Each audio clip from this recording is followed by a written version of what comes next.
Good morning and good afternoon and good evening to all. Welcome to the Tokyo Global Dialogue number 3, Contested Values, Technologies and Oceans, Intensifying the US-China Competition and the International Response. My name is Ken Endo, currently a professor of international relations at Hokkaido University and adjunct fellow at JAIA. Now, following the previous sessions, we are going to discuss the response of international community as to the questions of values and technologies in the shadow of US-China competitions. Now, for this group, we have 6 distinguished speakers to deal with that. And we have asked 3 basic questions to all, and so that panelists can share the basic problematic.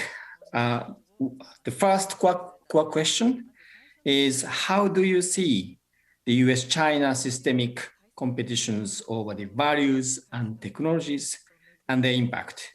What other agenda development will have significant impact on the international values and technologies? Number 2, in particular, in what ways is the US-China competition over the regimes and the governance models related to the future technological developments? How do you calculate the cost and benefit, if any, of their rivalry for your own country or region? And number 3, what have been the responses by your national, regional, and the international community? Are the current policies valid and adequate? And if not, for what reasons? What else should be done? These are the questions that we have posed prior to this workshop. And if I may, in view of the current dramatic, disastrous event in Ukraine, I'd welcome any additional comment related to this event, especially to what extent has that event in Ukraine changed or has not changed the entire picture of Sino-American rivalries in terms of values and technologies. Now, as I said, we have 6 speakers. First, I would like to ask Professor Kazuto Suzuki, a friend of mine from the last centuries, to kick off. Kazuto is now a professor at the University of Tokyo after spending something like 10 years at the Hokkaido University with me. And he specialized in almost anything: space, United Nations, sanctions, economic security, and so on. Well qualified to deal with these questions. So, Kazuto, can you take the floor first, please? Sure. Thank you, Ken. You have, 5 minutes. Yes, each. I'm fully aware of that. Thank you, Ken, and thank you very much for JIIA for organizing this 3rd event of the Tokyo Global Dialogue. I think this session sounds very interesting and very intriguing because the value and the technologies are it doesn't go together very well, because on the one hand, technology is value neutral. You know, if a bad guy used the technology for bad purposes, it's a bad technology. If the good guy used for the good purposes, then the technology becomes good. So the values are not always associated with the technologies.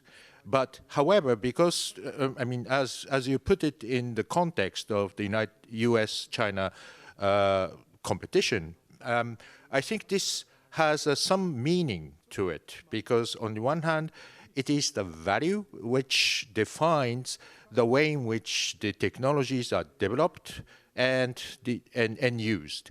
So the context of technology, such as semiconductor, the quantum technology, the synthetic biotechnologies, these kind of things are now becoming a very not value neutral. And especially during this time, I think it is important to mention about the data.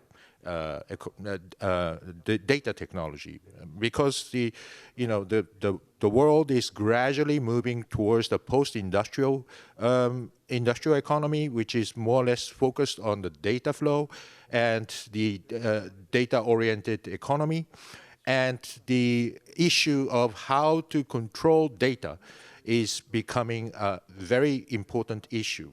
But given the, let's say, the use of AI and use of face recognition technologies, these are pretty much associated with the governance purposes, the purpose for using these technologies for certain value-oriented activities of mankind. So I think this is very interesting days to talk about the relationship between the value and the technology. On the other hand, I think it is also very interesting because of this a link between the value and the technology.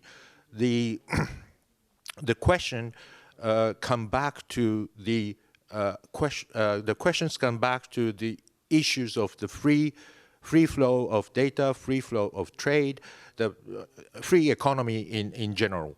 Because after the World War II, the international order, namely the liberal international order, was based on the concept and the principles of the free trade and the free exchange and free movement of information, goods, money, and everything. So basically, I think these allow the integration of the economy as such, which is called globalization. But this globalization, in fact, it brought the certain difficulties of associating with values. In the beginning of the liberal international order, the value of this order was based on the liberal values.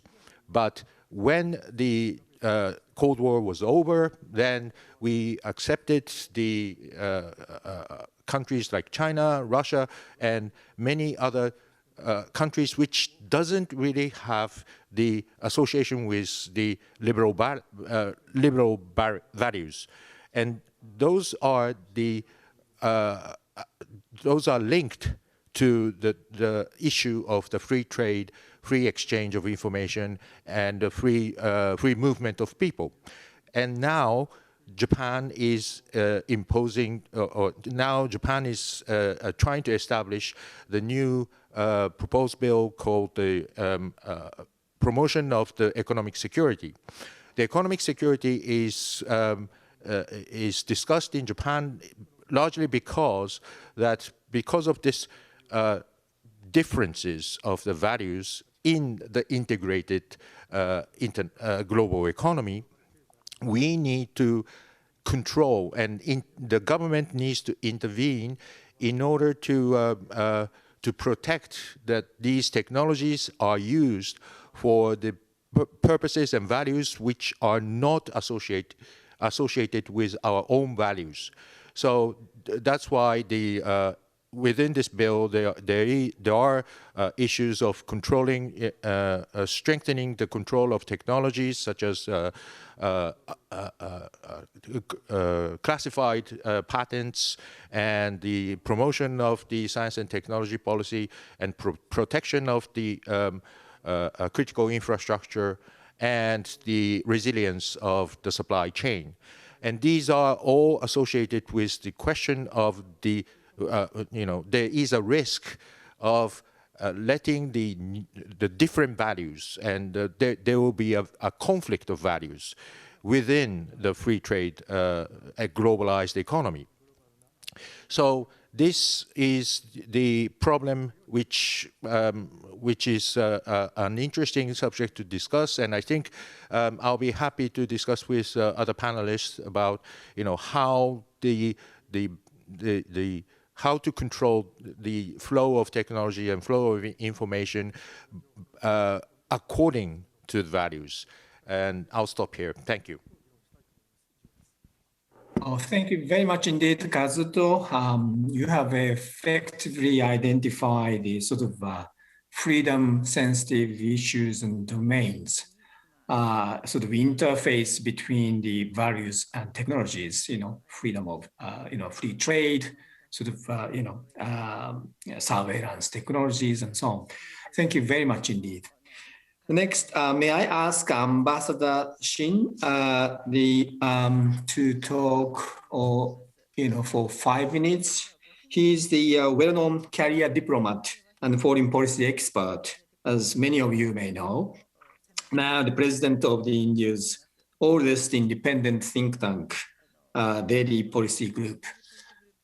Okay, Ambassador Singh, over to you. Thank you very much, Chair. Thank you, Kenendo Sensei. I'm Hemant Singh, and it's my pleasure to join this JRI event as usual. Thanks to JRI for inviting me again. I will take a direction which is somewhat at the divergence from the previous speaker, but I think it adds to the diversity. So let me begin by saying that developments in Ukraine have cast a deep shadow across the globe and severely undermined the principles of sovereignty and territorial integrity. This, to me, has once again showcased the need for a reformed multilateralism, taking into account the contemporary realities of growing multipolarity and power rebalancing away from the West and towards Asia. Now let me revert back to the main theme. The theme, as you know, suggests that the US-China clash is over their political systems and values and is a contest in a certain sense between democracy and autocracy. This, to me, is a flawed assumption because till very recently, these two countries have been close partners, especially in the economic and technological domains, and there is nothing new about China's political system. They still espouse a degree of mutual accommodation, as your own documents show. The real driver to me of this competition is China's desire to displace US primacy in Asia and globally, which in turn arises from Beijing's perception of declining US influence. I would say that universal values and democratic pluralism indisputably matter as the hallmarks of free and open societies. But what matters more is self-interest. Values have little to do with great power competition or statecraft. It is in the very nature of great powers to shape world order, aggrandize their influence and interests, pursue power politics, resort to unilateralism and coercion when expedient, and seek domination either through alliances or through spheres of influence. The US-China equation is no different. All nations, as we know, enjoy the sovereign right to choose their own governance systems. China argues that its system is effective and delivers results. In India, we are very happy and completely aligned with universal values and democracy. But we also realize and we recognize and respect Asian values, which many countries in Asia subscribe to. In terms of advanced technology, I think, again, the competition between the US and China can hardly be described as values-based differences over technology. This competition actually is about commanding the heights and deriving strategic rents. It also needs to be seen in the wider context, that of risks to national economic security and resilience arising from trade, technology, and supply chain over-dependence. China has long been supported by the West to become the world's factory, with arguments of economic efficiency overriding strategic interests. and undermining geopolitical stability. National security cannot be measured by margins of profit. There is no case for conducting business as usual with a belligerent and expansionist China. It remains to be seen how these recent events towards preserving the global preeminence of the Western-led order will be perceived in Asia at a time of global power rebalancing and increasing multipolarity. This is especially so as in Asia we are home to our own ancient civilizations. I think it is simply wrong to assume that the West is the sole custodian of democracy or has a monopoly over values. The historical record of the last 30 years shows that attempts at imposing Western values across the globe have invariably failed, and the West's own record of living by its values is not great. In my view, with its still rather recent colonial past, Asia does not need either a liberal imperium or an authoritarian imperium. Regional stability here requires an inclusive Indo-Pacific order sustained by multipolar consensus. Chair, I have 1 minute more about the technology part, if you allow me now, otherwise I can defer it for later. I'm quite happy either way. Okay, thank you.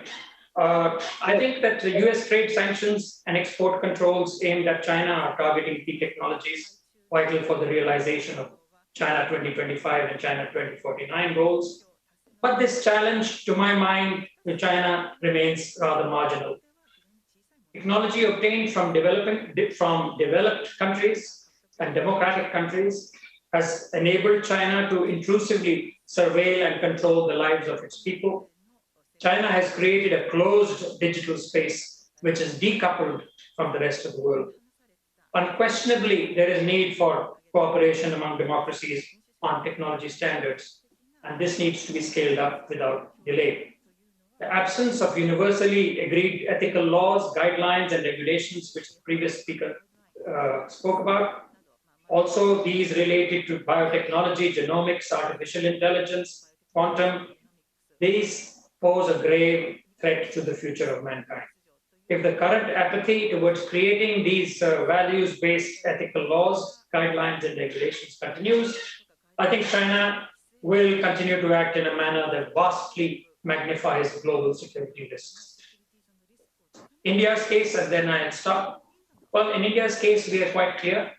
I think policy response is that we are decoupling our economy from China. We call it calibrated decoupling.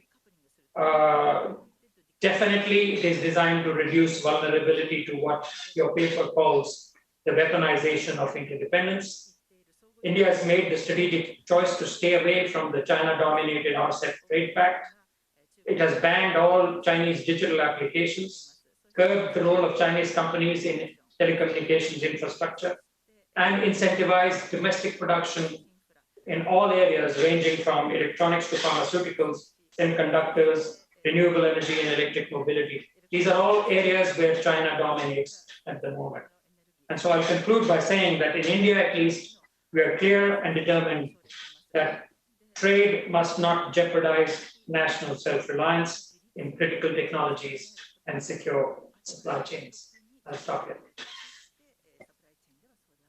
Ambassador Singh, thank you very much indeed for your many of the intriguing points, which we definitely will come back afterward.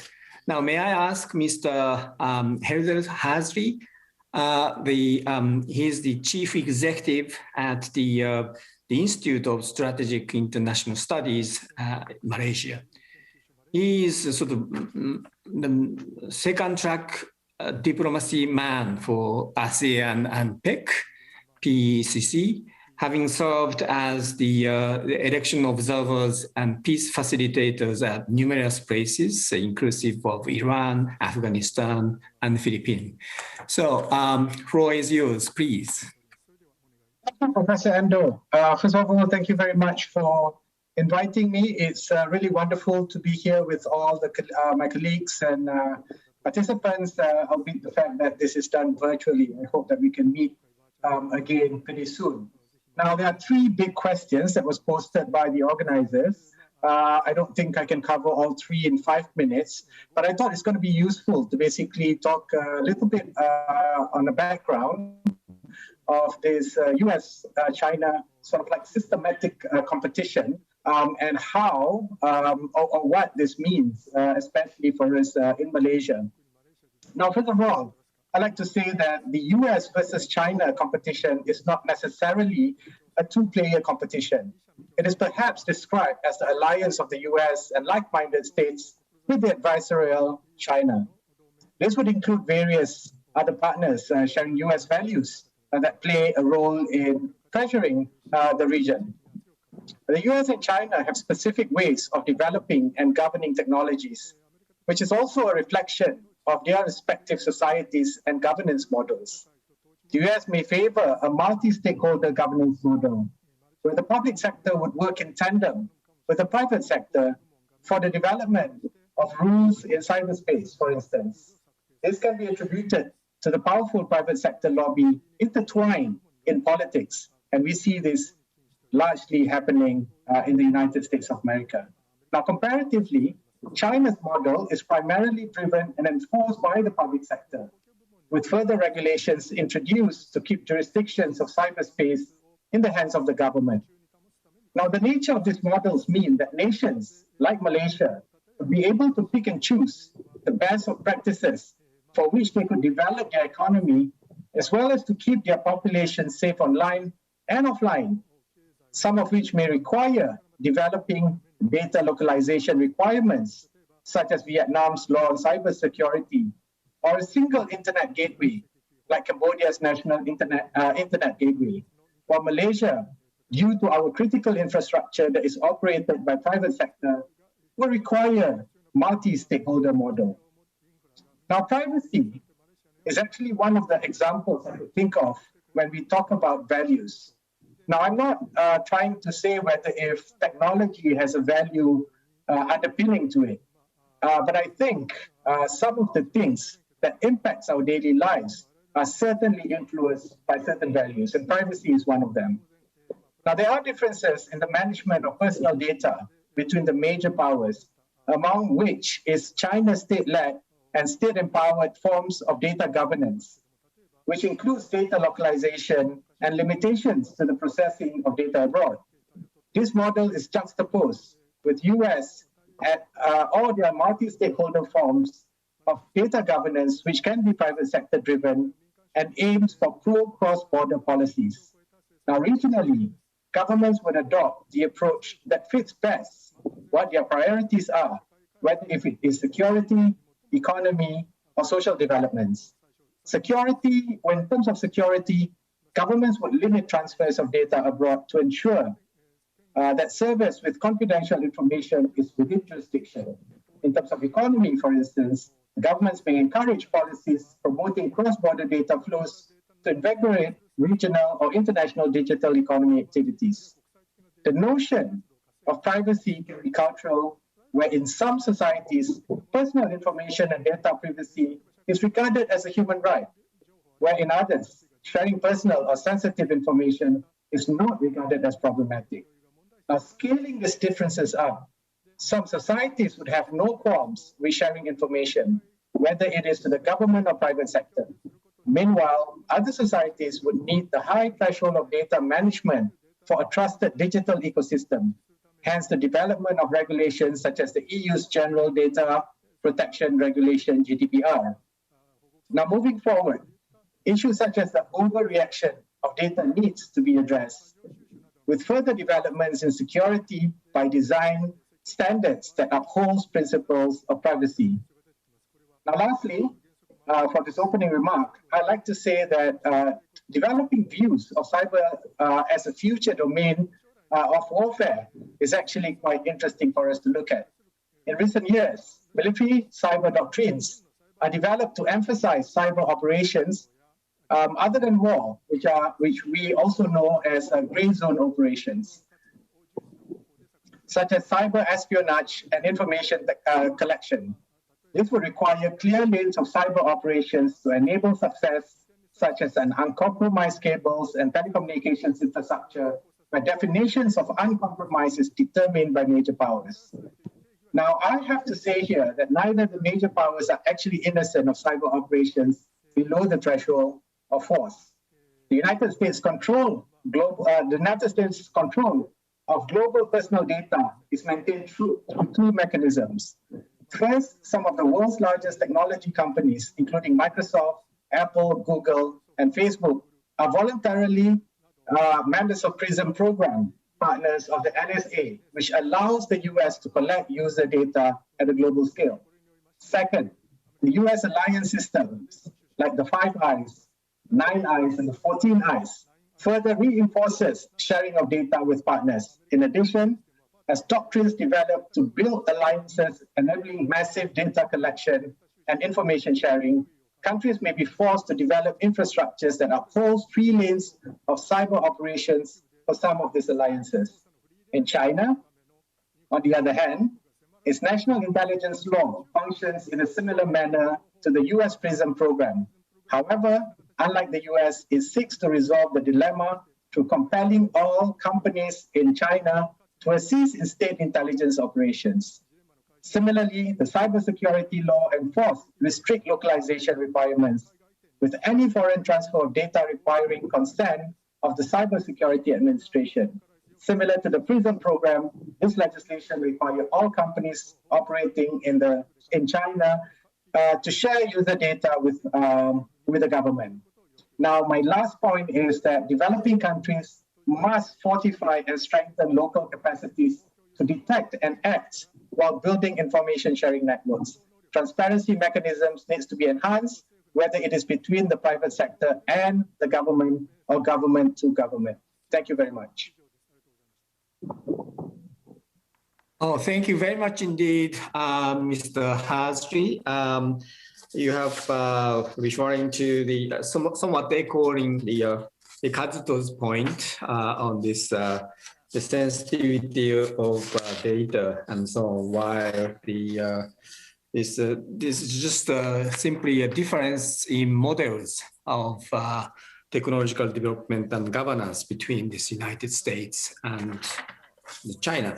Now, may we ask the next speaker, Professor Meriha Altun Ushk. May I? Did I? Yes, yes, thank you. Altun Ushk.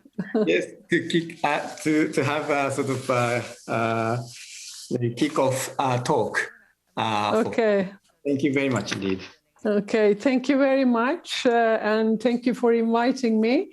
In this kickoff talk, I will just try to briefly lay down the general parameters of the impact of US-China competition in the Middle East in general, and how it is evolving in recent years. And in fact, China-US competition is affecting the Middle East in the context of 2 important developments. One is what is called the US retrenchment from the region.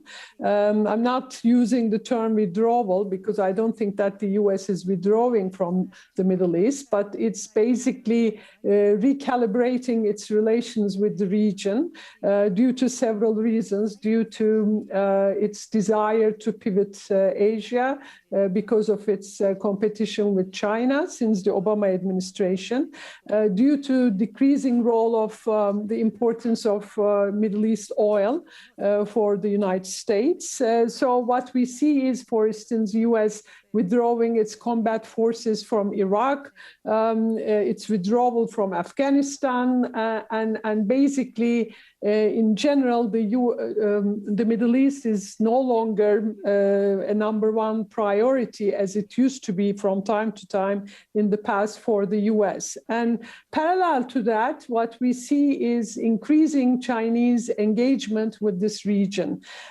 For a long time, we had 2 assumptions about China's presence in the Middle East. One was that China's engagement with the Middle East is limited, and secondly, this limited engagement is largely economic. These two assumptions are rapidly changing for China and the Middle East. In fact, China is becoming more and more involved in the Middle East economically, particularly since the launching of the BRI, Belt and Road Initiative, in 2013. And also Chinese engagement is still largely economic, but it's also spreading to political and security issues as well. So this is really an important development in the Middle East as far as Middle East politics is concerned and the global powers are concerned.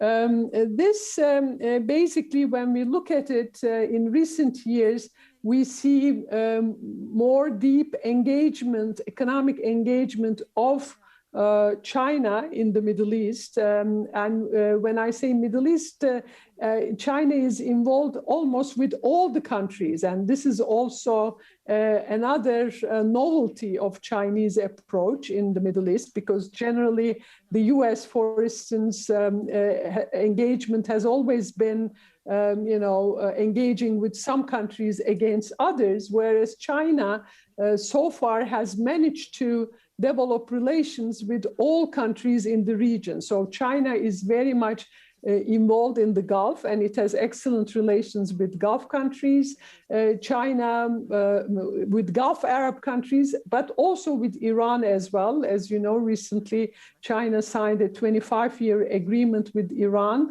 and the content of it is not totally known, but it is supposed to cover many areas of cooperation. So China has excellent relations with both Iran and with Arab Gulf states. China has again relations with Israel, with Egypt, with Turkey. So so far, China, and now recently Syria became part of the BRI as well. So a mode of engagement for China in the Middle East is to develop relations with all the countries. And when we look at it, these relations include mostly economic issues like energy, cooperation in energy, including renewable energy, infrastructure construction, deepening trade relations, investment, buying of ports as part of the supply chain and trade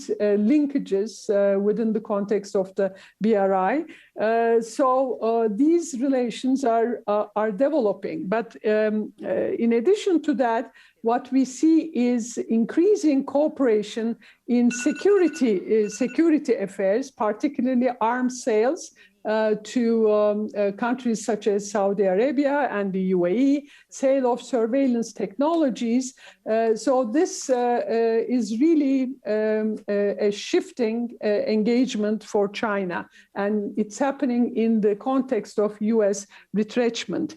How does regional countries approach to this? Let me just briefly talk about that, because this is also related to governance issues as well. In addition to hedging, what they do is, and being eager about economic trade investment opportunities, they're also very much interested in the Chinese approach.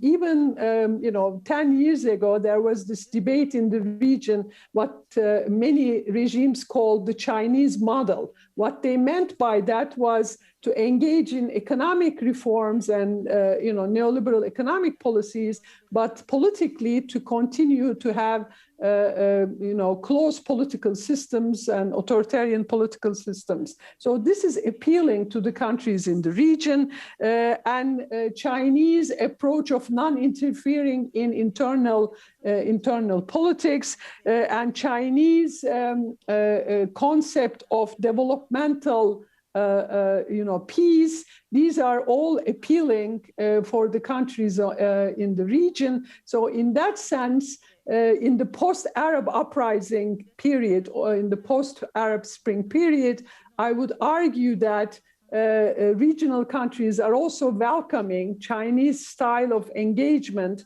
with the region and hoping that they would get support not only for economic development, but also for military technology and surveillance technology from the Chinese. So this is really changing the relations between China and the region very rapidly, and all this is happening in the context of U.S. retrenchment. So in that sense, I think in the future we will see Middle East, playing an important role in this competition. And let me stop here. I think I'm a bit over time. Sorry about that. Thank you very much indeed, Professor Artunshku. Now, incidentally, I forgot to introduce you. You have got the PhD at Boston University, and now full professor at the Department of International Relations, Middle East Technical University at Ankara. Now, you have reminded us of the sort of US, China, Russian triangle competitions in the region of the Middle East and North Africa, particularly in the context of the post-Arab Spring of our Arab Spring,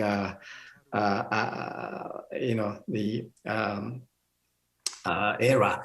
Now, may we pass this floor now to Dr. Anna Kireva, the Associate Professor at the Department of Asian and African Studies and Research Fellow at the Center for Comprehensive Chinese Studies and Regional Projects at the Moscow State Institute of International Relations. I believe that this is within the framework of Ministry of Foreign Affairs of Russian Federation.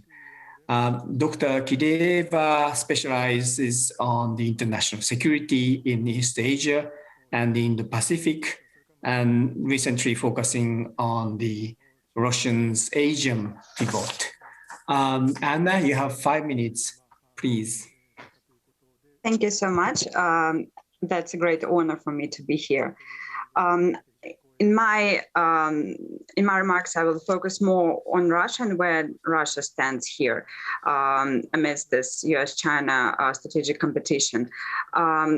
Well, Russia is locked in strategic competition and security conflicts with the US and Europe, and we are now witnessing a very acute conflict indeed.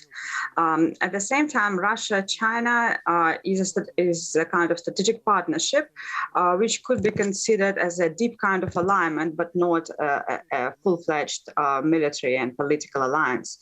And within this general framework, I should say that Russia's response and Russia's understanding on the values and technologies, it has been quite different. So on the values side, Russia understanding itself as a kind of a distinct Christian Orthodox civilization, which is close to the European one, but at the same time different from the European mainstream European civilization. Probably we could say that Russia has always been a more conservative society with a top-down approach to governance.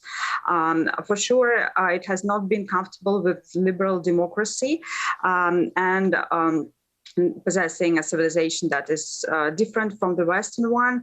It has been mostly arguing against what it considers as the West, trying to impose the liberal democracy and liberal values here. So here, in this regard, probably Russia and China, although also very different civilizations, but are more closely aligned in the way that they perceive their political systems as different from the Western ones. Although, of course, Russian and Chinese political systems are also different between themselves. At the same time, Russia does not oppose democracy per se, and just like the Western liberal notion of democracy. And also, Russia has been arguing for the capability of a state, any state, to choose its own path of development that suits it better the kind of political regime that suits it better. For the Indo-Pacific and Asia in general, probably we could mention that Russia has been arguing for a polycentric world order or a multipolar world order that should be pluralistic. Also, it is true for Asia, and also it is true globally. Russia's one of the main goals has been arguing for a more pluralistic global governance and reforming the global governance so that it could reflect non-Western voices. So not only the West, but also other emerging powers, including China, India, ASEAN, Latin American powers, African powers, and others. There have been specific references by Foreign Minister Lavrov that Russia has been uncomfortable with the rules-based order, with the whole concept of the rules-based order, because there is no real understanding what these rules are. And probably what we could further on, just so that we could have an inclusive Indo-Pacific and Asian order, and also globally, is that there should be some kind of discussion on what is a rules-based order, what are these rules, and clearly there can be some common ground found on universal values, on common values, but also clearly this is something that needs to be discussed. Well, of course, given when the current situation that we are having somehow de-escalates. On the issue of technologies, here, I guess Russia's response has been somewhat different. On the one hand, Russia possesses its own cutting-edge technologies in a number of sectors, a number of spheres, such as military, space, also energy, petrochemistry, IT sphere, especially in software and cybersecurity. But at the same time, has been lacking technologies in other spheres, such as manufacturing, electronics, and others. Also, Russia has been doing pretty good at urban technologies, and Moscow is a very good example of this trend. Actually, Russia used to have a very long-standing dependence on Western technologies in manufacturing, electronics, and telecommunications.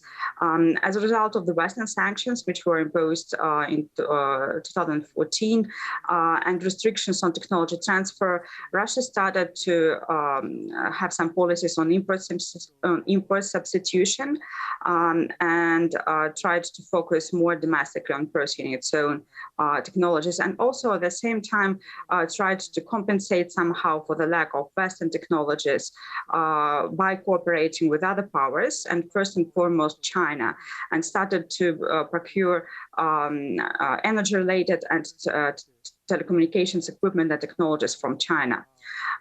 Still, even given that, up to date, there has been a very robust cooperation in technologies with the European powers.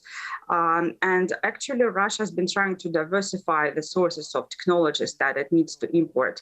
And a good illustration, I think, is 5G, where Russian companies join partnerships with different countries and companies, so Huawei as well as Nokia and Ericsson, so also trying to diversify here. Of course, following the current crisis over Ukraine, it is highly likely, as we have already seen from sanctions which have been imposed or announced and are to be imposed, that there will be much more serious and severe technological restrictions, and thus it's highly likely that Russia will try to focus more on trying to produce its own technologies, to take policies aimed at import substitution, and also, on the other hand, to enhance its technological partnerships with the non-Western states, with the states that have not imposed sanctions, that are not going to impose technological sanctions. So it's highly likely that Russia will have more stimulus to enhance its technological partnership with China. So as a result, if this trend continues in the long term, there might be a new more technological links and even some kind of technological dependence, but it's too early to judge at this time if it is going to emerge or not. the nature of high-tech cooperation between Russia and China was actually that Russia mostly procured Chinese technologies and high-tech goods, and it remains to be seen if this nature is going to change. We can say for sure that Russia will be much more inclined to pursue more high-tech cooperation with China, but what will be the forms of this high-tech cooperation, this still remains to be seen. They might take the form of some kind of joint ventures, as we can judge from the current space developments, but it remains to be seen if there are going to be many of these.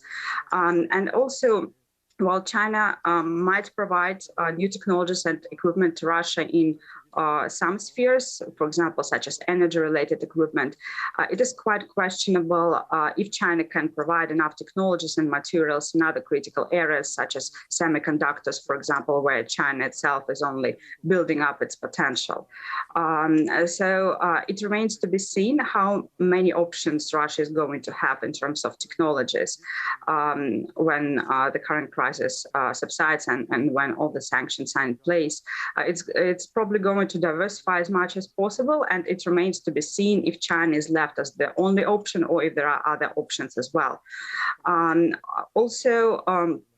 One of the conclusions we might have, which may realize or may not realize depending on the future, which is still not really clear, is that this kind of sovereign technological ties between Russia and the West may lead to a further balkanization and fragmentation of technological links and standards. That might be one of the prospects for future. And if this future is realized, Russia might become more self-sufficient and cooperate more with the non-Western states, such as China and India. Just what I also would like to finish is this is my personal reflection as a researcher, as a scholar. It's of course, it's not an official position. Thank you. Thank you very much, Dr. Kireva, for participating in this debate in a difficult time. You have somewhat dichotomized, between the values and technologies, and then referring to the current and future evolutions and changes in the forthcoming years. Now, may I ask Mr. Hosuk Lee Makiyama to make the kickoff speech? You are the last one, please. 5 minutes. Thank you, Endo Sensei. I'll say whatever that is left to say, which is not very much.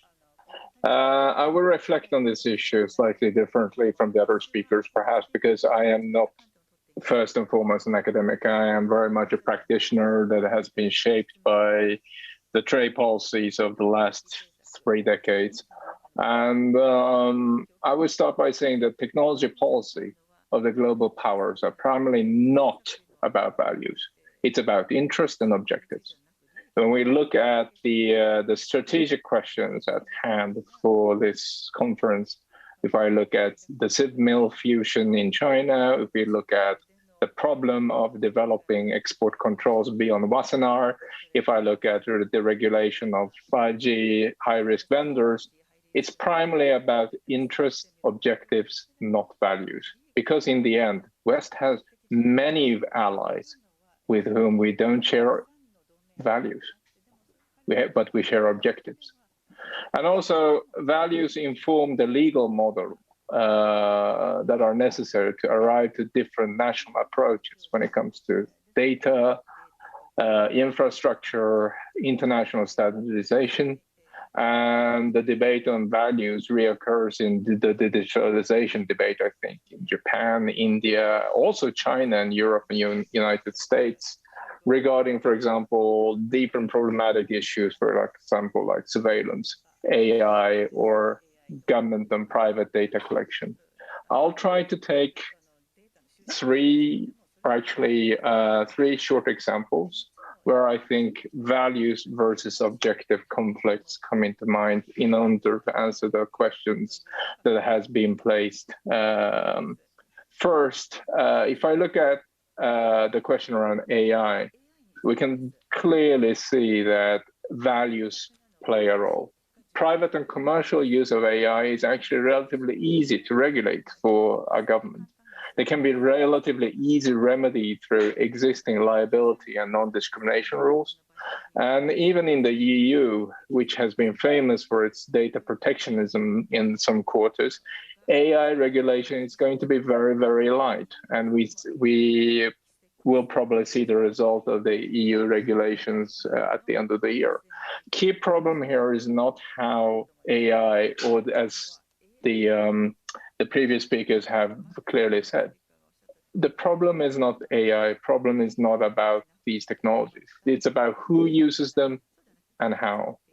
And China has invested considerable state resources into AI technology, and especially through defense contractors like CETC. Local governments and central governments agencies like Public Security Bureau and Ministry of Public Security are expected to be the key clients and the users of AI. And that means that AI will greatly expand the social credit scoring and other measures that China has in place. In other words, the regulation of AI is actually mostly about the relationship between the state and the individual, where our values are very different. Then we have questions, for example, like data flows to other countries, where the objective of strategic nature and national interest mixes with values. Japan and the EU have imposed conditions to data flow based on privacy and other rights associated with data. And these conditions are mainly human-centric in EU GDPR and Japan APPI. Data can only flow to countries where privacy rights and judicial redress for our citizens are guaranteed. In other cases, users must give consent if the data can be transferred to other countries. So for example, European citizen data can be transferred to China if they explicitly agree that the data can be transferred to China. In comparison, US is deeply rooted in the principle of freedom of contract. That means that actually the US government cannot interfere at all. It's purely a contractual issue between the commercial services provider and the citizen. China has actually introduced a system that is fairly similar to Japan and Europe to a certain extent, which is that the citizens are required to give consent, but also government consent is required. That also means that the government can actually stop any data flows to any country. And also the Chinese government sets very arbitrary definition of what is critical and important data. And these data types cannot be transferred abroad. And it is actually not just personal data. Any data can be critical or important. And in most industries, for example, in the auto industry, foreign business are forbidden from collecting data in China at all. So for example, European and Japanese auto manufacturers cannot collect information about how the car is driving. Technically speaking, it's not personal information, it's vehicle information, but they cannot be collected because maps are strategically sensitive. I must admit that EU and India are probably moving in that direction, and but it's also a question about legal instrumentation that we have available at the federal or EU level or a national level. And China's approach is vastly different because China has also moved to attempt nationalization of several data-rich companies like DiDi. But I will end on the point around data by saying that not all data is strategic. And not all data have data security implication or national security implications. However, for preventing foreign signal intelligence that we have talked about before in this seminar, it's not going to be dependent on stopping data to go abroad. Foreign intelligence, whether it's United States or China or Five Eyes or any entity, can actually intercept data inside a country. They don't need to take data out. In other words, when it comes to protecting our data and localizing data locally in our jurisdiction, these measures are usually meaningless when it comes to stopping foreign surveillance. I'll wrap up by very quickly talking about standards, if I may have another 1 more minute from the chair, which is that, as we can see in export controls and other issues, that the strategic interest matters much, much more than trust, because, as I said, we have allies with whom we don't actually share values. But the key question here is, to what extent can authoritarian and liberal countries continue to be interoperable? Balkanization of data and technology already a fact. If we look at the phones of all the participants in this panel today from different parts of the world, we can already see that each country has its own ecosphere. Our phones will look very, very different in terms of what kind of apps we have installed. Almost 80% of all the information society is produced locally. Only 20% is imported.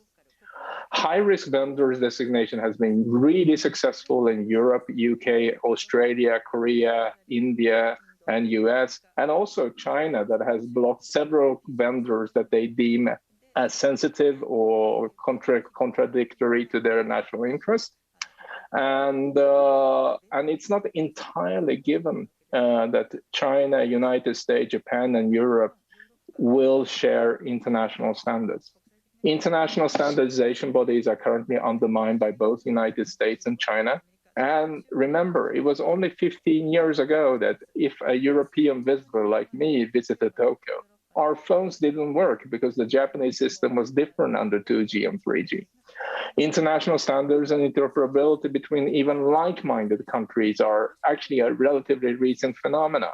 So in addition, even amongst like-minded countries like US, Japan, and Europe, the standards, for example, for 5G and 6G will diverge. And currently, US, Japan, and China, and Russia are developing an alternative standards to the international standard called Open RAN, which is not just a standard, but an industry consortium that developed a common software. Therefore, Chinese defense contractors will have been invited to develop critical code for Japanese 5G infrastructure. And that includes 6 companies that have been sanctioned by the United States. Another 16 companies has been compromised for government and defense activities. And this is very similar to how Europe operates. We want to have our own cloud players. And this is not about trust. This is not about values. This is purely commercial interest. I'll end there. Thank you. Thank you very much, Hosuk. I forgot to mention your distinguished career. He is now director of ECIPE and senior fellow at the London School of Economics. Now we have 15 minutes plus, left. And I am struck by the sort of diversity of views. The world is so wide. Huh? Now, I would regroup the discussion into 2. One part somewhat about values, and second part about the sort of relationship between the values and technologies. Now, almost everybody agrees. That the values shouldn't be monopolized by the West, and the further you go, you diverge. Now, the current U.S.-China competitions is quite often characterized by the democracy versus authoritarianism, despotism, and so on. But clearly, the Ambassador Sin just opposed to this sort of characterization by saying that this is basically the power struggle, right? The value is a sort of mask, facade only. If I may be wrong, please just correct me. Dr. Anna Kireva would agree, and probably Mr. Hazlitt too, with this sober analysis of these values and objectives and technologies, Hosuk as well. So perhaps is there any unanimity in this view? Is there any room for values in the struggle between the US-led coalitions and especially China? I just wonder may I, ask, for instance, Kazuto to respond to this, because usually in Japan, we, like to see ourselves part of this Western-led, West-led sort of value-oriented coalition. And we are in favor of rule of law, democracy, liberty, and so on. Is there any room for this sort of interpretation? May I ask Kazu to respond to this? Well, I think the value, there is a diversity of values, and different countries and different culture have different values, and it's inevitable. So I wouldn't say the value is not, I think this, the tyranny of value is not the sort of an end game of the international system. But I think what is important is to have something in common with the other countries and other cultures. And I think it's extremely important that we need to have something in common in order to have something that we can trust. Because the value always associated with the issue of trust. Because if you believe in the rule of law, and there is the value of rule of law is shared, then we can assume that the other countries and other players are, acting based upon the concept of rule of law. But if you don't share the same value, then you can't really trust that people will behave as you wish or as you expect. And I think this sort of a convergence of the expectation is an extremely important in order to facilitate the exchange of the information, exchange of the goods, and I think to settle the difference of the international relationship. At the end of the day, we are not living in a sort of a monopolized, monocultural, monolithic society. I think the diversity exists, and we admit it. But I think the question is that, it's not just an issue of power struggle, or it's not just the issue of the sharing the same value, the basic same value, is the requirement for having this sort of a stable international relations. Thank you, Kazuto. Well, listening to Hosuk's, the examples, we are struck by how, perhaps potentially Hippocratic, to talk about values in this protecting data and so on, in this development process of new generation technologies between US, China, and so on. But at the same time, may I ask, Dr. Kireva, as well as Mr. Hazri, Mr. Hazri referring to the data protection too, and don't we have any, borrowing the terms of Hosuk, the common objective, or common interest, perhaps, in trying to protect some sort of basic values like privacy, sort of things, in having a new, increasingly intrusive technologies. May I ask, is it really nothing to do with values? I just if we look at these new technologies, either of Mr. Hazri or Dr. Kireva. So if you don't mind, Dr. Kireva, I can take it first, unless if you want to go first. Okay, so I think I think there's a very interesting debate about values and whether it influences some of the conversations that we're having now. I think one of the problems is that we can't see value as a static thing. It is something that is not given. It is a collective sort of acceptance by individuals, societies, or even groups. I would even argue that if a group of companies are driven by certain objectives for profits, and that is certainly a value in itself. So when we talk about value, it's very difficult to say or to try and justify whether if it is it influences in a certain particular way in a static manner, because it's not. It changes. But I also would argue, and I'm taking a sociology sort of approach to this. I don't think any human being can exist without certain values, and I don't think any communities can actually exist without values. I don't think the business environment can actually exist without values as well, because that's just the nature of how we operate.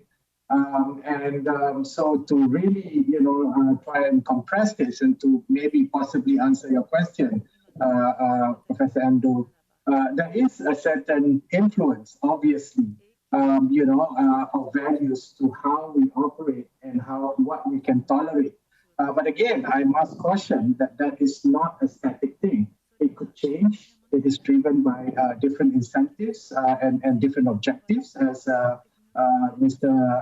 Hosubli rightly pointed out. But, at the end of the day, I was a student when Francis Fukuyama said that the fall of the Berlin Wall is basically the end of history, and and that there's no longer any differences in terms of values that basically pushes the great superpowers in certain direction. We've just seen Ukraine, Russian crisis today. So the fact of the matter is that at a certain point it was probably clear that certain values, for instance, was coming to an end. But like I said, it's not a static state, and it changes, and it will continue to influence, and we are always going to continue to be to have to carry it in whatever the decisions that we make. Right. Anna, please. Yeah. I'll just make a couple of observations here. I think if we look generally at Russia's position, Russia's understanding of the Russian government, it mostly focuses on sovereignty. I guess sovereignty is number one value for Russia, and its own capability to take its own political decisions, regardless of the pressure of other countries, its own understanding of national interest. So I guess here Russia is more for kind of self-sufficiency, and on the data issues, it is clear that Russia's policy has been to localize it. It's more similar probably to China's position, specifically on the data here. So it should be localized, and the government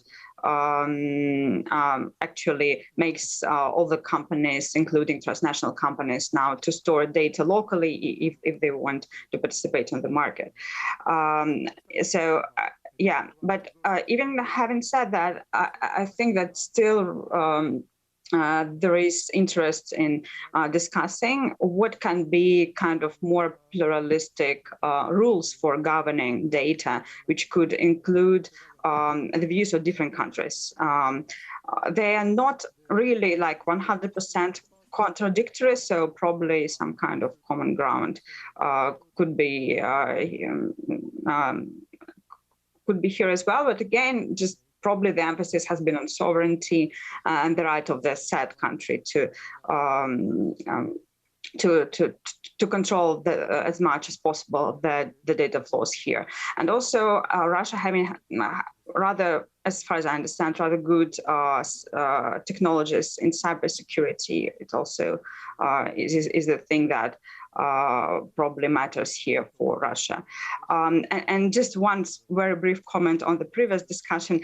I think it's also very important to differentiate that we don't only have like liberal democracies and authoritarian regimes. We have a huge array of countries which fall somewhere in between, a huge number of non-Western democracies, liberal democracies, and also kind of hybrid regimes which do have the features of both. So I guess this kind of value dichotomy, it puts many states which are not liberal democracies to the other side, and may push them even further to this kind of authoritarian side, even if they're not really like fully authoritarian, even if they're not kind of liberal democracies. So I guess it's not really a good way to see this dichotomy in like pure liberal democracies and authoritarian regimes. Thanks. Well, thank you very much indeed. I understand the sort of arrogance on the part of the West, asserting this is the value type of things. But at the same time, don't we have to really look at this aspect, squarely, as we have, technologies like,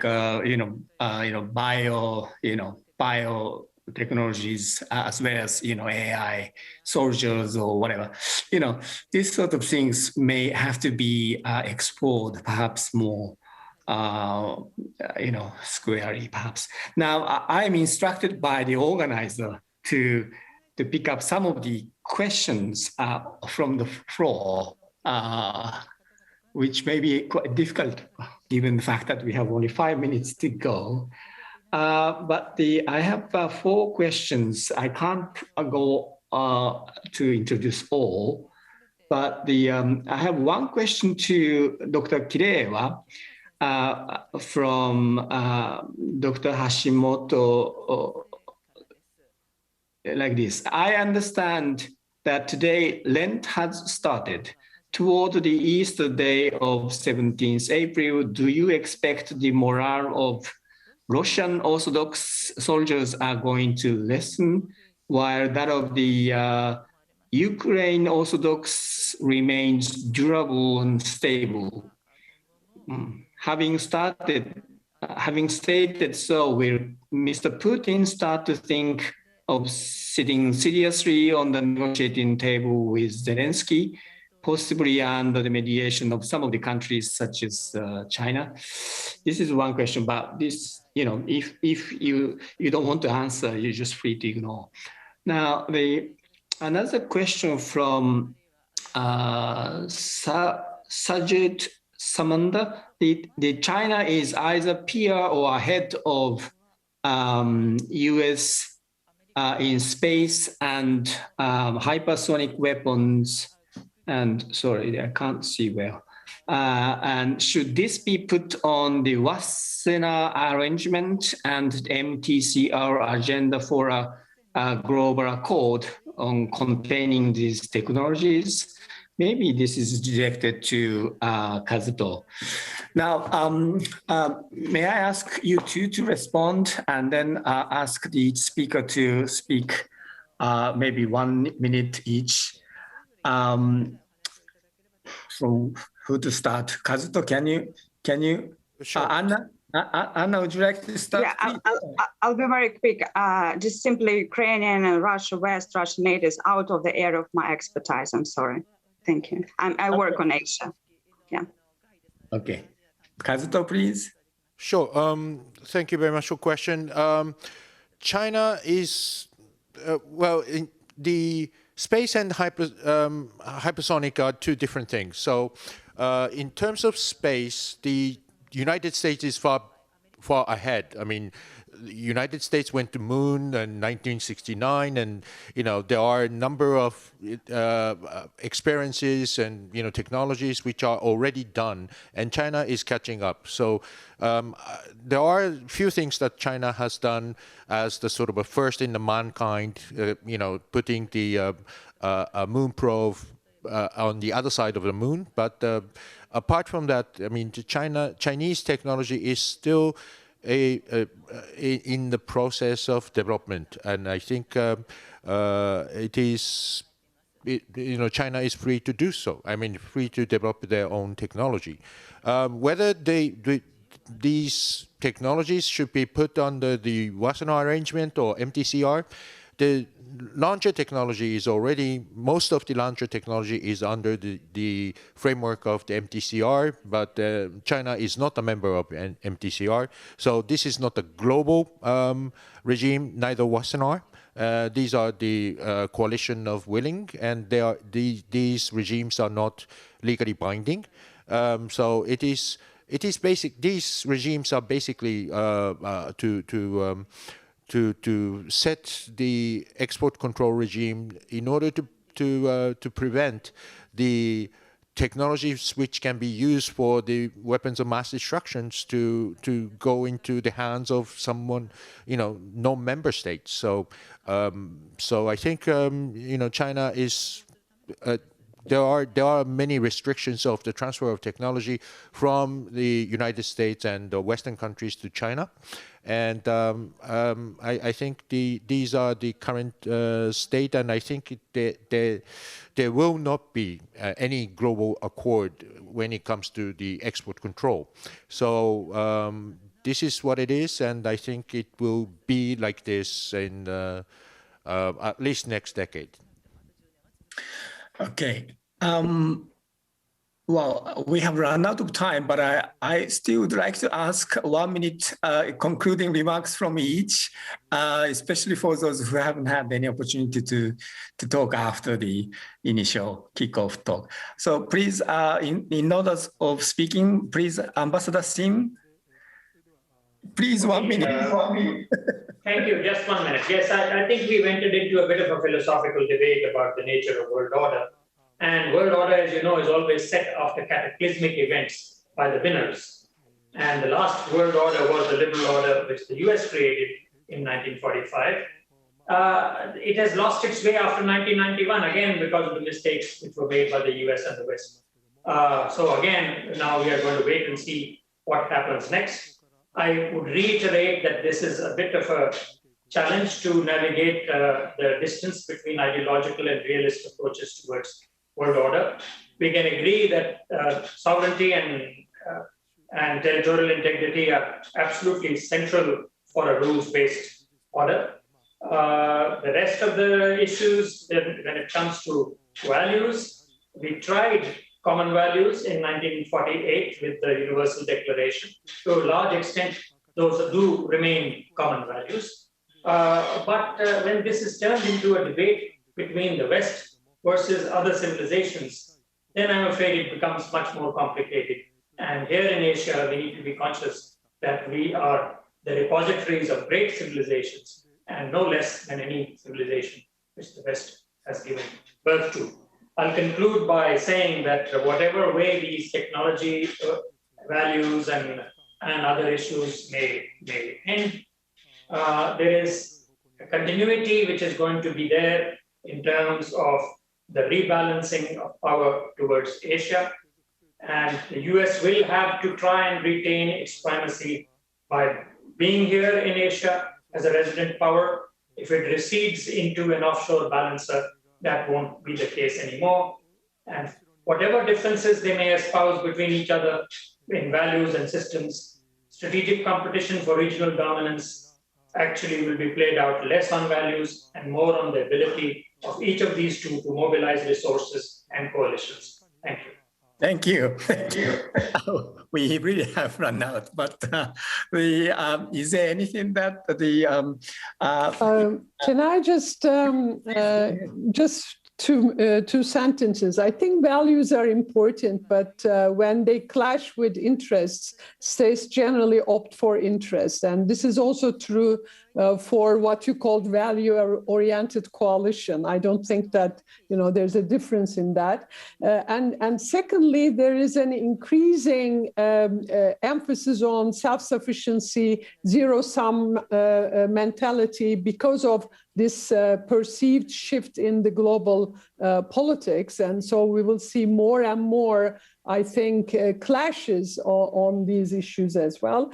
And finally, I would also emphasize the importance of non-state actors here. I mean, this could not be just left to states to promote these kinds of values in technology, and non-state actors, NGOs, INGOs, should be active, I think, to promote these issues. Thank you. Great. I wonder, either of Hosuk or the Mr. Hazri, do you have anything that you'd like to Unfortunately, I would need to interject here because I strongly object to a couple of the words that have been put in my mouth. I never insinuated, I never implied, I never said that our political masters are hypocritical. I never used that word. I did, however, say that we should never confuse strategic interest, industrial objectives, and values. That's a completely different point. And I do agree with the previous speakers that countries that share values, I roughly take the G7 countries, India, and as in here as an example, cannot be transformed into alliances because we have different industrial objectives, but also very different legal traditions. And Europe and the United States have been at trade war for 54 years. We coexist very well. And we also come from very different legal traditions. US is a common law system, which deals with international cooperation through enforceable treaties. EU and to the rest of the world, they are sometimes hybrid of national, supranational legislation, but they have a completely different approaches to international cooperation. Therefore, EU finds it sometimes easier to cooperate with Japan, but also even China than it's to work with other G7 countries that are based on a common law system, because we treat with international cooperation very differently. And also I need to point out that India and G7 has also very different views on what the rule-based trading system under the WTO actually means and what its exceptions are. And these differences are fine. And the problem here is that we confuse bifurcation with diversification. The key problem is that we have developed key interdependencies that are problematic, but not all of them are. And repatriating and renationalizing these resources is not always going to be the answer. Right. Thank you very much indeed. I think we have we have really run out of time, and I just wanted to say that the Hosuk's realistic assessment was not to be taken as sort of over-characterized was. Now, I'm sorry, Anna. I'm sure you have many other things to say, but we just run out of time. I'd like to conclude this session by thanking you all for your precious time and contribution. Thank you very much indeed. Thank you. Thank you. Bye-bye. Thank you. Goodbye.